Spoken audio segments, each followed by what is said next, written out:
Bismillahirrahmanirrahim. Assalamualaikum warahmatullahi wabarakatuh.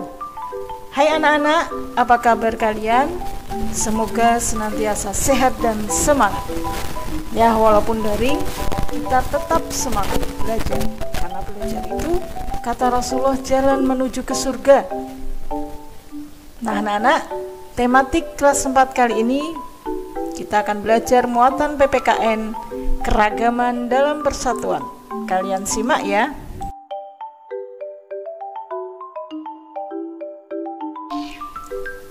Pada tema kali ini kita akan mengulang tentang KD 3.3 tentang keragaman dalam persatuan.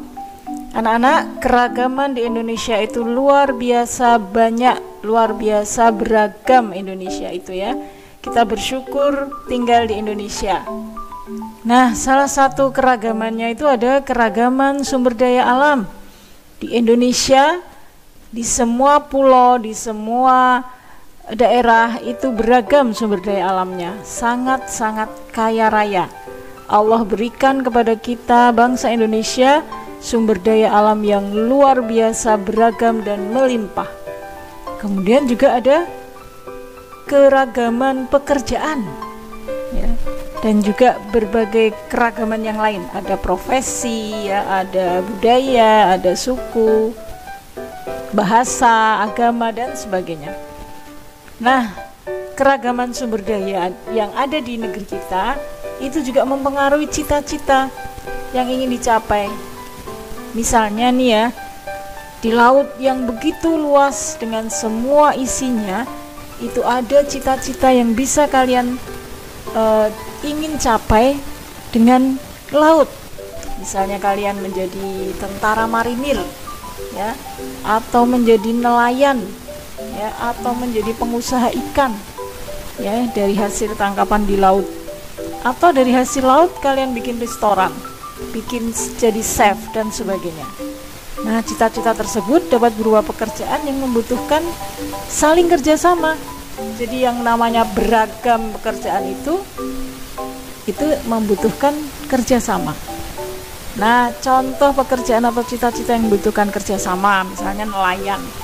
Nelayan itu nggak mungkin nangkap ikan sendirian, apalagi di laut yang luas. Pasti mereka satu tim, mereka bekerja sama. Ada yang memimpin, ada yang memegang jaring, ada yang memegang mesinnya dan sebagainya. Ya, kalian pernah ya lihat film Nemo ya.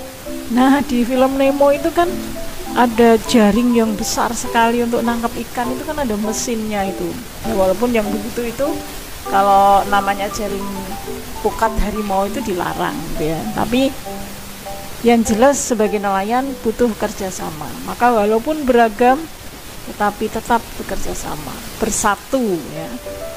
Kemudian pegawai kantor, loh, pegawai kantor emang butuh kerjasama? Iya, pegawai kantor itu ada yang namanya manajernya, ada yang namanya pegawai, ada yang namanya office boy. Semua bekerja pada daerah-daerahnya masing-masing, peran-perannya masing-masing ya, dan peran-peran itu dibutuhkan ya. Kalau satu tidak ada, maka pekerjaan menjadi kacau. Terus pekebun teh, kalian pernah belajar ya dulu di tema 1 ya, di awal kelas 4 ada tentang perkebunan teh. Nah, di situ di perkebunan teh itu kerjasamanya luar biasa. Ada produsen, ada konsumennya, ada yang distributor ya, ada petaninya, ada yang menyiram, ada yang memelihara tanaman ya, ada yang bagian hama ya, yang ahli hama, ada yang pemetik tehnya dan sebagainya. Jadi tidak bisa sendirian. Maka dengan keragaman yang ada itu harusnya kita bersatu ya, dengan keragaman kita bersatu untuk menyelesaikan semua masalah yang ada. Anak-anak, tadi sudah kita bahas ya bahwa persatuan dalam keragaman itu sangat penting. Walaupun beragam, tetapi kita tetap bersatu. Nah, sebagai penerus bangsa, kita harus mempertahankan kemerdekaan. ya, dengan kegiatan positif dan semangat persatuan dan kesatuan. Nah, contohnya nih ya, di masyarakat yang pertama kita bisa bekerja bakti membersihkan lingkungan sekitar. Jadi kalau ada kerja bakti, kalian ikut berperan gitu ya, walaupun mungkin nyapu, sekedar nyapu atau mengambil sampah gitu ya. Itu contoh dari persatuan. Yang kedua, melaksanakan piket di kelas ya bersama teman-teman. Itu juga wujud semangat persatuan. Piket itu ada yang mengerjakan membersihkan lantai, mungkin ya, ada yang membersihkan meja, kemudian menata meja guru ya, kemudian menata meja kalian, membersihkan laci dan sebagainya ya. Jadi itu bagian dari salah satu bentuk contoh persatuan. Kemudian yang ketiga, bekerja sama dalam menyelesaikan tugas kelompok. Nah, ini juga ya, walaupun tugas kelompok itu misalnya terdiri dari 5 anak itu berbeda masing-masing, jadi beragam. Ada yang mungkin pengen pendapatnya didengar, ada yang mungkin dia lebih senang menulis, ada yang ingin terus berpendapat, ingin berbicara dan sebagainya. Jadi 5 anak dalam kelompok itu bisa jadi beragam, tetapi harus bekerja sama agar tugasnya selesai. Nah, itu bentuk persatuan dalam keragaman. Kemudian yang selanjutnya, berteman dengan siapa saja tanpa membedakan suku. Itu juga merupakan semangat persatuan. Yang kelima, menjenguk teman yang sakit. Jadi siapapun, entah suku Sunda, suku Jawa, kalau teman kita sakit ya kita jenguk. Itu juga bagian dari semangat persatuan dan kesatuan ya. Diskusi kelompok, musyawarah mufakat ya, itu juga wujud dari persatuan.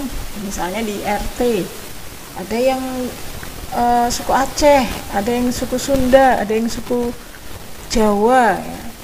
Ada yang agamanya Islam, ada yang Nasrani dan sebagainya. Tapi kita bermusyawarah ya harus bersatu ya, punya beragam tapi bersatu. Kemudian yang ketujuh, bekerja sama menyelesaikan pekerjaan rumah. Nah, ini kalau di rumah ini ya, antara bapak, ibu, anak itu juga bekerja sama ya, walaupun di rumah pun juga beragam ya. Beragam mungkin sifatnya, beragam asli sukunya gitu ya, atau beragam keinginannya, tapi harus bekerja sama. Anak-anak, keragaman tadi ya kita sudah bahas, banyak keragaman.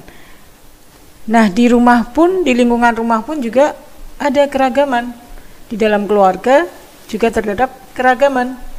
Ada perbedaan suku, cita-cita, kegemaran, sifat ya, masing-masing berbeda ya. Ayah, ibu, anak itu juga tidak sama. Bisa jadi ayah berasal dari Sunda, ibu berasal dari Jawa.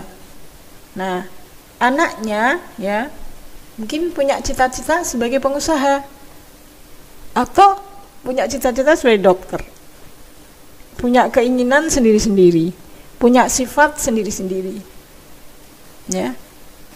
Jadi ya bisa jadi anak yang perempuan sifatnya lembut ya, mudah dia lebih senang bermain sendiri gitu ya.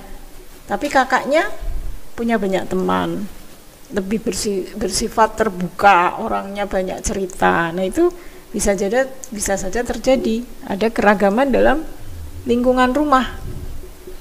Nah, cuman keragaman yang berbeda-beda tadi di rumah itu tidak boleh terpecah-pecah. Maksudnya tidak boleh sering bertengkar dan sebagainya. Walaupun beragam, satu sama lain harus tetap mendukung ya, tetap kompak ya, tetap bekerja sama di dalam rumah. Karena dalam rumah itu juga butuh kerjasama. Ada pembagian tugas, misalnya siapa nih yang cuci piring, siapa nih yang membersihkan lantai, membersihkan jendela, yang memasak, mencuci baju dan sebagainya. Ya, tentunya di rumah kalian juga begitu ya. Di rumah kalian ayah, ibu, kakak, adik, itu bisa jadi beragam, tetapi tetap bekerja sama dan harus bersatu. Anak-anak, seperti yang tadi sudah Ibu Guru jelaskan ya, tentang bagaimana dalam keluarga itu tetap ada keberagaman, tapi harus saling menghormati dan mendukung. Ya, jadi jangan sampai dalam keluarga itu kemudian egois ya, atau memikirkan diri sendiri, tapi harus bekerja sama menyelesaikan pekerjaan di rumah. Ya. Jadi kalian juga sebagai anak membantu orang tua dalam kehidupan sehari-hari ya di rumah.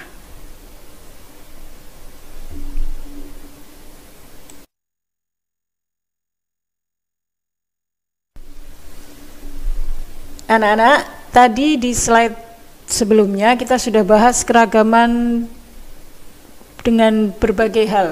Ada keragaman sumber daya, keragaman pekerjaan, keragaman di keluarga ya, sifat, kemudian cita-cita, kemudian peran ya, dan sebagainya. Maka kali ini kita akan bahas keragaman agama dan tempat ibadah. Ya, dalam agama juga beragam di Indonesia itu. Ada agama yang diakui di Indonesia itu ada Islam, Kristen, Katolik, Hindu, Buddha, Konghucu. Nah, mereka dibolehkan semuanya hidup atau dianut ya oleh umatnya masing-masing di Indonesia. Maka memang di sini kita harus toleransi. Toleransi itu menghormati dan membiarkan mereka beribadah sesuai dengan agamanya masing-masing. Nah, kita mengenal tempat ibadah mereka juga berbeda. Jadi kalau Islam itu di masjid ya tempat ibadahnya. Kalau Kristen di gereja, Katolik juga di gereja. Kalau Hindu itu di pura. Hindu itu banyak terdapat di Bali ya, itu banyak menganut agama Hindu. Kemudian Buddha itu di wihara dan Konghucu itu di kelenteng.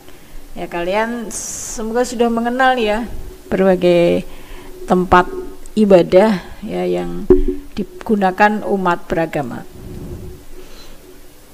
Nah, walaupun beragam dalam beragama, kita harus saling menghormati sehingga keberagaman itu tetap dalam koridor persatuan dan kesatuan.